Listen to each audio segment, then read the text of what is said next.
today at the shop, we got Natalie Struck in here. We decided we were going to upgrade a little bit. So we pulled off all the factory TRD off-road stuff. We replaced the rear leaf springs with some All-Pro Expedition springs to help handle the weight.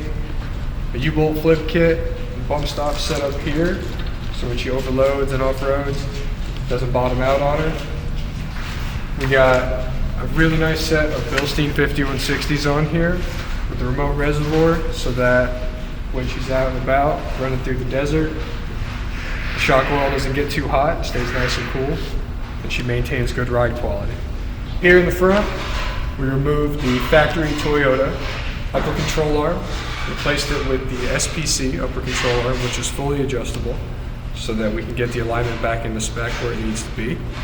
And we removed the factory TRD setup strut, and we replaced it with the upgraded 6112 from Bilstein, which is a bigger bodied shock and a heavier rake coil spring to give her a little bit more ride height and help maintain the levelness of the vehicle when she's carrying around a bunch of weight. And that's it for the day.